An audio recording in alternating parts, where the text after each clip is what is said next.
Sandubaya dan Lala Suruni diadaptasi oleh Rahma Giacesita Maharani.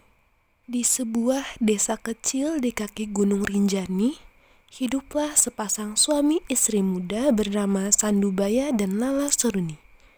Keduanya dikenal hidup damai dan saling mencintai.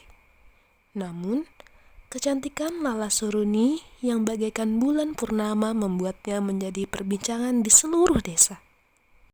Kerajaan Lombok kala itu dipimpin oleh Prabu Kertajaya, seorang raja yang dihormati karena kekuasaannya, namun memiliki sisi ambisius yang seringkali membawa masalah. Suatu malam, Sandubaya dan Lala Suruni beribadah di Pura Kayangan. Dalam keheningan malam, dupa yang mengepul membawa doa mereka ke langit. Saat mereka selesai dan melangkah menuju pintu keluar, rombongan Prabu Kertajaya tiba. Sandubaya segera memberi hormat, diikuti oleh Lala Suruni yang ikut membungkuk sopan, tanpa menyadari tatapan kagum dari sang raja. "Siapa kalian?" tanya Prabu Kertajaya dengan suara lembut. Namun, matanya terpaku pada Lala Suruni. "Saya Sandubaya Baginda, dan ini istri saya, Lala Suruni," jawab Sandubaya. Prabu Kertajaya hanya tersenyum, tetapi di dalam hatinya tumbuh keinginan yang tak dapat ia abaikan. Ia terpesona melihat kecantikan Lala Suruni. Ketika pasangan itu pergi, Prabu Kertajaya menoleh ke arah Patih. "Wanita itu Lala Suruni. Dia berbeda. Aku ingin memilikinya," celetuk Prabu Kertajaya. "Tapi Baginda, dia sudah bersuami," Patih mencoba mengingatkan. "Aku adalah raja. Temukan cara agar dia menjadi milikku," jawab Prabu Kertajaya dengan tegas. Keesokan paginya, Sandubaya terkejut oleh kedatangan prajurit kerajaan di depan rumahnya. "Sandubaya, Baginda mengundangmu berburu ke hutan Gebong," ujar salah satu prajurit. Sandubaya melirik Lala Suruni. "Mengapa tiba-tiba, Tuan?" tanya Sandubaya. "Baginda menginginkan kehadiranmu. Kami tak bisa menunggu lama," jawab prajurit. Sandubaya tahu, ia tak bisa menolak perintah raja. Ia memandang Lala Suruni dengan mata penuh kekhawatiran, seraya berkata, "Aku akan segera kembali. Jangan khawatir." Lala Suruni menggenggam tangan suaminya dengan erat. "Hati-hati, Mas. Aku merasa ada yang aneh dengan semua ini," jawab Lala Suruni yang mencoba memperingatkan Sandubaya. Namun, Sandubaya tetap pergi, ditemani kudanya Gagak Mayang dan anjing kesayangannya Getah. Di hutan Gebong, Sandubaya berburu dengan semangat. Namun, ketika ia tengah membidik seekor babi hutan, seorang prajurit mendekatinya dari belakang. "Maafkan aku, Sandubaya," bisiknya sebelum menusukkan tombak ke tubuh Sandubaya. Sandubaya terjatuh, darah mengalir dari lukanya. Anjingnya Getah melolong dan mencoba menyerang. Tapi, naasnya ia pun ditombak hingga tewas. Gagak Mayang yang selamat melarikan diri kembali ke desa. Ketika Gagak Mayang tiba tanpa Sandubaya, Lala Suruni segera naik ke atas punggungnya dan memacu kuda itu menuju hutan. Ketika ia tiba, ia terkejut melihat tubuh suaminya tergeletak di tanah. "Mas!" Lala Suruni berteriak, air matanya mengalir deras. Ia jatuh berlutut di samping tubuh Sandubaya. Prabu Kertajaya tiba di lokasi dan berpura-pura berduka. "Babi hutan besarlah yang menyerangnya. Aku tak sempat menyelamatkannya," ujar Prabu Kertajaya. Lala Suruni menatap Prabu Kertajaya dengan tajam. "Mengapa suamiku harus berburu? Mengapa ini harus terjadi?"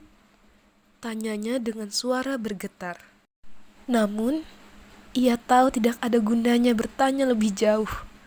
Di hatinya, ia mencurigai kebenaran yang lebih kelam. Beberapa hari kemudian, prajurit kerajaan datang menjemput Lala Seruni. "Baginda memintamu ke istana," kata seorang prajurit. "Aku tidak akan pergi," jawab Lala Seruni tegas. Namun prajurit itu memaksa, dan akhirnya ia dibawa ke istana. Di istana, Prabu Kertajaya menyambutnya dengan senyuman manis seraya berkata, "Lala Seruni, jangan takut. Aku hanya ingin memberimu kehidupan yang lebih baik. Jadilah permaisuriku." Lala Seruni menatapnya dengan penuh kemarahan. "Baginda, bagaimana mungkin aku bisa melupakan suamiku dan menerima tawaran ini? Apakah tidak cukup Baginda merenggut nyawanya?" "Kamu salah mengartikan. Aku hanya ingin melindungimu," jawab Prabu Kertajaya yang mencoba meluruskan semuanya. Namun, Lala Seruni terus menolak, mengurung diri di kamar selama berhari-hari.